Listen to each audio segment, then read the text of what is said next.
Hello साथियों, नमस्कार। आप सभी का आपके अपने इस YouTube चैनल पे स्वागत है। साथियों, आज की इस वीडियो में हम लोग फैक्टर्स ऑफ नंबर के बारे में पढ़ेंगे। परीक्षा की दृष्टि से किसी संख्या के गुणनखंडों से संबंधित जो भी क्वेश्चन पूछे जाते हैं उन सभी क्वेश्चंस को इस वीडियो में हम लोग देखेंगे। आइए देखते हैं। देखिए, जैसे आपको कोई संख्या देखकर आपसे पूछा जा सकता है कि उस संख्या के सभी गुणनखंडों की संख्या क्या है, उस संख्या के अभाज्य गुणनखंडों की संख्या क्या है, उस संख्या के सम गुणनखंडों की संख्या क्या है, उस संख्या के विषम गुणनखंडों की संख्या क्या है। कोई एक संख्या आपको दी गई होगी तो हम वो संख्या मान लेते हैं कि 12 है।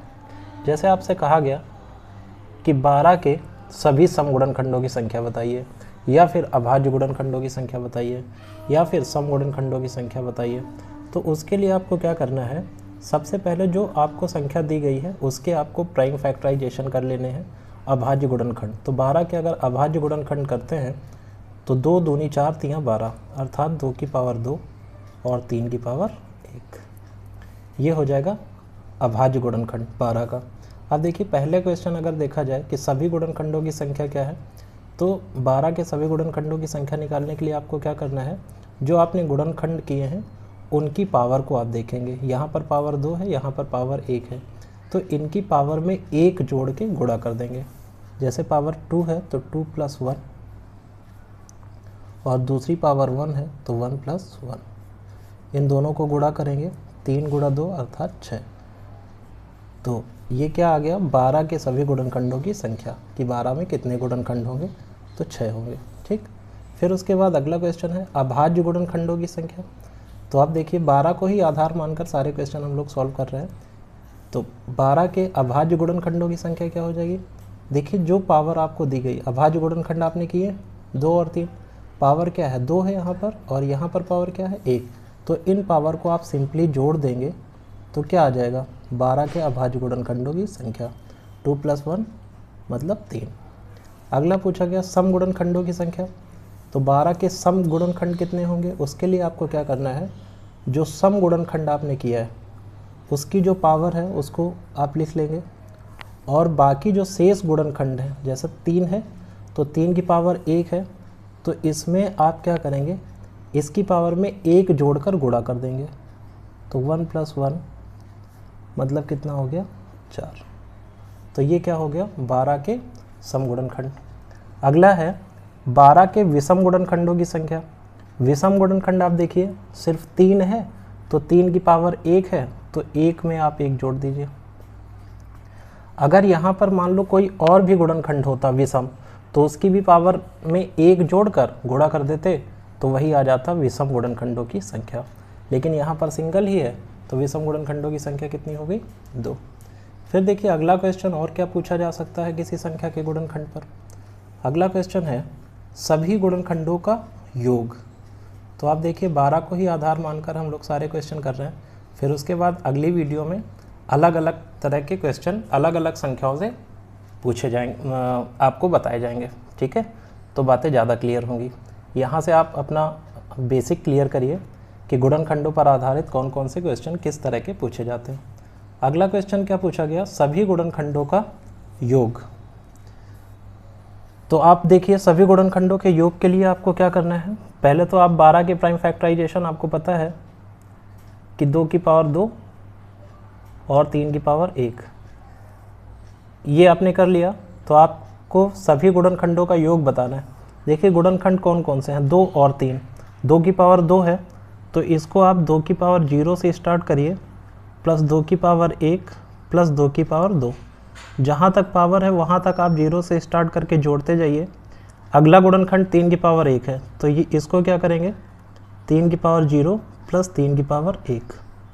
अब इसको अगर आप सॉल्व कर लें तो 2 की पावर 0 का मतलब 1, किसी भी संख्या की पावर 0 होती है तो उसका मतलब क्या होता है, उसका मान 1 होता है।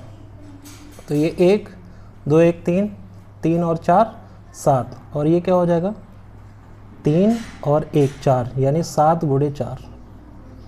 तो 7 × 4 आपका क्या आ गया, 12 के सभी गुणनखंडों का योग। मतलब 12 के जितने भी गुणनखंड होंगे अगर आप उन सभी को जोड़ेंगे तो कितना आएगा, 28। अगला क्वेश्चन है सम गुणनखंडों का योग। सम गुणनखंडों के योग के लिए आपको क्या करना है, देखिए जैसे 2 की पावर 2 और 3 की पावर 1 है, तो यहाँ पर सम गुणनखंड क्या है, 2 है। तो 1 2 यहाँ से आप बाहर कर लीजिए। अब बचा क्या, 2 की पावर 1 इंटू 3 की पावर 1।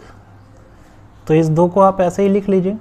फिर 2 की पावर 1 को आपको क्या करना है, इसको उसी तरीके से 2 की पावर 0 से स्टार्ट करना है, 2 की पावर 1 तक चलना है, क्योंकि 2 की पावर 1 ही तक है। फिर अगला क्या है, 3 की पावर 1, तो 3 की पावर 0 प्लस 3 की पावर 1। बात समझ में आ रही होगी। 2 को आपने अलग कर लिया, फिर 2 की पावर 1 और 3 की पावर 1 बचा। अब इसको क्या करना है, 2 की पावर 0 प्लस 2 की पावर 1, जहाँ तक पावर है वहाँ तक आपको चलना है। 3 की पावर 1 है तो 3 की पावर 0 प्लस 3 की पावर 1। अब इसको अगर आप सॉल्व करेंगे तो 12 के सम गुणनखंडों का योग आ जाएगा। देखिए ये 1 हो गया। किसी भी संख्या की पावर अगर 0 होती है, घात 0 होती है, तो उसका मान 1 होता है। 1 और 2 3, 3 दूनी 6 और यहाँ पर 4, ये 1 और 3 4, यानी 6 चौके 24। तो ये क्या हो गया, 12 के सम गुणनखंडों का योग हो गया। अगला देखिए, अगला है विषम गुणनखंडों का योग। तो विषम गुणनखंडों का योग, अब इसमें देखिए विषम गुणनखंड क्या है, सिर्फ 3 ही तो है। विषम गुणनखंड 12 का 3 है। तो इसके योग के लिए आपको क्या करना है, जो विषम गुणनखंड है उसी को आपको जोड़ लेना है। 3 की पावर 0 प्लस 3 की पावर 1। जहाँ तक पावर होगी वहाँ तक आपको जाना है, 0 से स्टार्ट करना है। तो 3 की पावर 0 से स्टार्ट किया और 3 की पावर 1 तक गए। अब देखिए 3 की पावर 0 और 3 की पावर 1 अर्थात कितना हो जाएगा, 4। ये क्या है, 12 के विषम गुणनखंडों का योग है। अगला आपसे क्या पूछा गया, गुणनखंडों का औसत। देखिए अगर नॉर्मली आपसे औसत पूछा जाता है तो औसत आपको पता है कि औसत क्या होता है, औसत बराबर योग बटा संख्या होता है। यहाँ पर क्या पूछा गया, गुणनखंडों का औसत। तो यहाँ पर क्या हो जाएगा, गुणनखंडों का योग, गुणनखंडों का योग बटे सभी गुणनखंडों की संख्या, सभी गुणनखंडों की संख्या, सभी गुणनखंडों की संख्या। देखिए योग आपने क्या निकाला है, गुणनखंडों का योग आप निकाल चुके हैं। योग आपने क्या निकाला है, 28। तो 28 यहाँ पर लिखेंगे।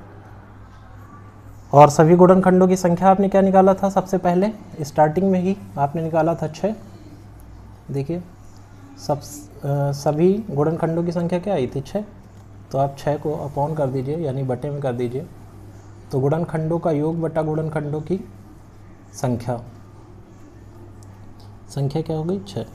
अर्थात 28 बटा 6 का मतलब कितना हो जाएगा, 14 बटा 3। आप सिंप्लीफाई कर लीजिए, 2 से काट लीजिए। उसके बाद क्या है, गुणनखंडों का गुणनफल। देखिए अगर किसी भी संख्या के गुणनखंडों का गुणनफल पूछा जाए, यहाँ पर जैसे 12 को ही आधार मानकर सारे क्वेश्चन किए जा रहे हैं, तो 12 के गुणनखंडों का गुणनफल, जितने भी गुणनखंड हो उनका अगर गुणनफल करेंगे तो क्या आएगा, उसके लिए आपको उस संख्या को लिख लेना है, जिस संख्या के गुणनखंडों का गुणनफल पूछा जाए उस संख्या को लिख लेना है, और उसके ऊपर घात बनानी है गुणनखंडों की संख्या। जैसे 12 के गुणनखंडों की संख्या क्या है, 6, और बटे करना है 2। 6 आप निकाल चुके हैं सबसे ऊपर, सभी गुणनखंडों की संख्या 6 और बटे 2, अर्थात ये कितना हो जाएगा, 12 का क्यूब। और 12 का क्यूब होता कितना है, 1728। इसका मतलब क्या हुआ कि 12 के सभी गुणनखंडों का गुणनफल कितना होगा, 1728। अब आइए इन सारे क्वेश्चंस को एक बार वेरीफाई करते हैं।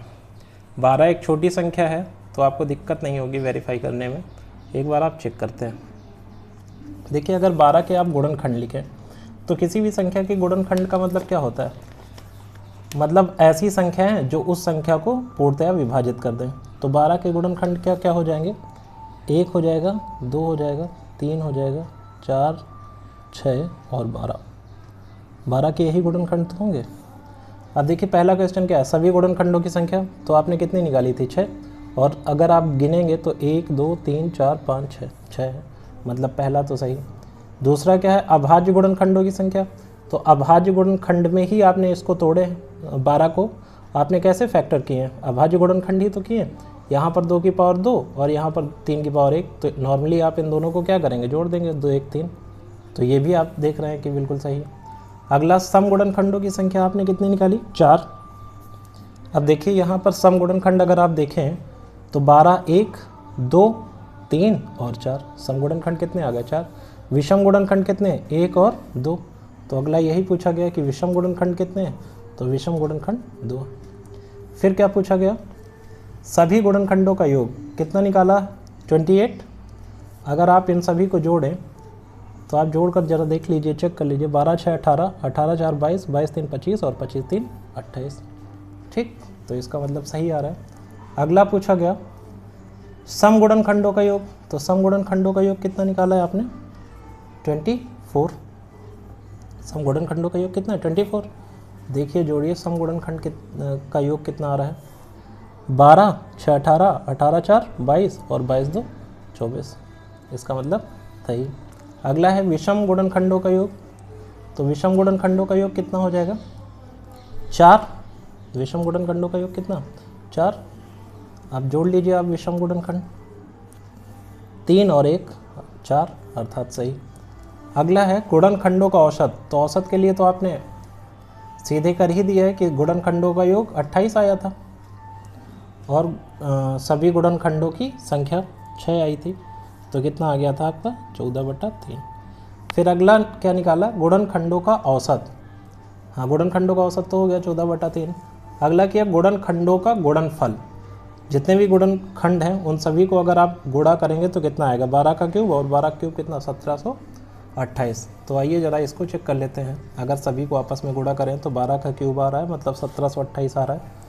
देखिए 1 गुणा 12 करेंगे 12 बनेगा, 2 गुणा 6 करेंगे 12 बनेगा, 3 गुणा 4 करेंगे 12 बनेगा, अर्थात 12 का क्यूब बना और 12 का क्यूब क्या हो जाएगा, 1728। तो इस तरीके से साथियों आप देख रहे हैं कि गुणनखंड पर आधारित जो भी क्वेश्चन पूछे जा सकते हैं परीक्षा में, वो सारे के सारे क्वेश्चन आपको एक ही संख्या आधार मानकर करवाए भी गए और वेरीफाई भी करवाए गए। ठीक है, अब नेक्स्ट वीडियो में हम लोग इसी पर आधारित क्वेश्चंस के साथ मिलेंगे। तो अगर ये बात आपको समझ में आई है तो बहुत अच्छा है, नहीं समझ में आई है तो एक बार आप वीडियो को और देखें, ज़रूर आपको समझ में आएगा। साथियों अगर आपको बातें क्लियर हो रही हों, समझ में आ रही हों, वीडियो पसंद आ रही हों, तो आप लाइक करिए, अपने दोस्तों के साथ वीडियो को शेयर करिए और चैनल को अगर अभी तक आपने सब्सक्राइब नहीं किया तो सब्सक्राइब भी करिए। ठीक है, मिलते हैं नेक्स्ट वीडियो में, तब तक के लिए जय हिंद।